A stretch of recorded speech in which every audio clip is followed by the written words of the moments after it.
Ya, pemirsa, setelah lebih dari 6 bulan ditutup karena pandemi COVID-19, objek wisata utama India Taj Mahal akan dibuka kembali. Pembukaan wisata ini akan dilakukan meski negara tersebut sedang berjuang melawan COVID-19 dengan jumlah pasien yang terus melonjak. Lonjakan pandemi yang terjadi di negara India terus terjadi. India, rumah bagi 1,3 miliar orang, mengambil alih peringkat Brazil sebagai negara paling terinfeksi kedua di dunia dengan lebih dari 4,2 juta kasus. Wakil Direktur Departemen Pariwisata Negara bagian Uttar Pradesh Utara, Amit Srivastava, mengatakan penyebab COVID di India tak membuat pariwisata India terhenti. Taj Mahal akan dibuka kembali pada 21 September 2020 untuk mendongkrak kembali sektor wisata India. Semua protokol COVID-19 seperti physical distancing, penggunaan masker akan diterapkan. Pengunjung Taj Mahal juga akan dibatasi sampai 5.000 orang per hari, jauh dari rata-rata kunjungan harian biasanya bisa mencapai 20.000. Salah satu dari 7 keajaiban baru dengan makam marmer yang bersinar di selatan New Delhi itu telah ditutup sejak pertengahan Maret sebagai bagian dari upaya lockdown menghindari penyebaran virus. Uttar Pradesh adalah rumah bagi kota Agra di mana Taj Mahal berada, merupakan salah satu negara bagian yang terdampak paling parah di India dengan lebih dari 270.000 kasus virus tercatat sejauh ini. Pembukaan Taj Mahal oleh India bertujuan untuk mendorong dan meningkatkan kembali geliat ekonominya karena virus, bahkan ketika infeksi COVID-19 ini terus meningkat. Sejak Agustus, India telah menjadi negara dengan kasus corona per hari tertinggi di dunia. Berbagai sumber, IDX Channel.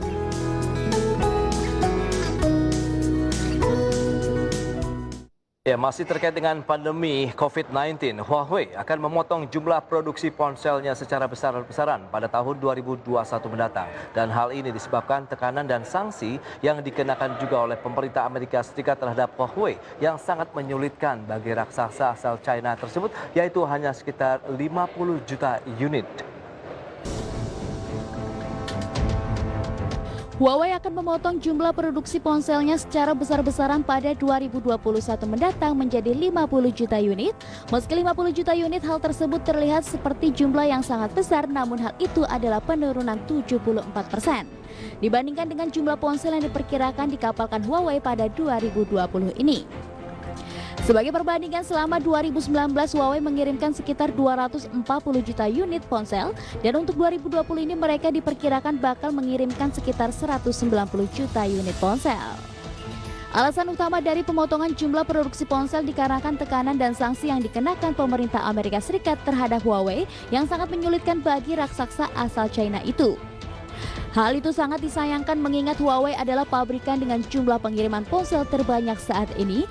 Mereka bisa menyalip Samsung setelah selama bertahun-tahun sebelumnya hanya bisa menempati posisi 2 dan 3. Nantinya hal tersebut akan menguntungkan Samsung yang kemungkinan besar akan kembali mengambil posisi jumlah pengapalan ponsel terbesar dengan angka perkiraan mencapai 300 juta unit ponsel selama 2021. Beragam sanksi yang dikenakan pemerintah Amerika Serikat terhadap Huawei memang punya dampak yang sangat besar. Selain dilarang berbisnis dengan perusahaan asal Amerika Serikat, Huawei pun dilarang berbisnis dengan perusahaan asal negara non-Amerika Serikat yang menggunakan ponsel asal Amerika Serikat. Salah satu dampak adalah Huawei tak bisa menggunakan chip dari Qualcomm dan MediaTek. Kini pemerintah Amerika Serikat pun berencana memblokir semua usaha yang akan dikembangkan oleh Huawei baik dari chip maupun prosesor. Berbagai sumber, IDX Channel.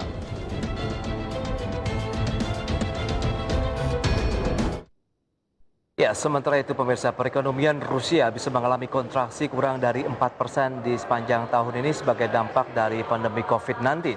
Meski demikian, Menteri Keuangan Rusia Anton Siluanov mengatakan hal ini merupakan indikasi adanya perbaikan dibandingkan dengan penilaian ekonomi sebelumnya.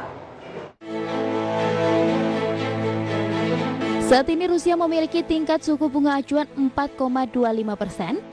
Bank Sentral akan kembali bersidang pada pekan depan mengenai tingkat suku bunga yang tepat ke depannya. Siluanov mengatakan ekonomi Rusia bakal mengalami kontraksi sekitar 4%. Angka ini lebih baik dibandingkan prediksi sebelumnya yaitu 4,7%. Mengutip Reuters, Siluanov memperingatkan pemerintah untuk tidak meminjam uang secara berlebihan untuk membiayai perekonomian Rusia. Rasio utang terhadap produk domestik bruto bakal mencapai 20% pada 2021 dan tidak boleh bertambah lebih jauh.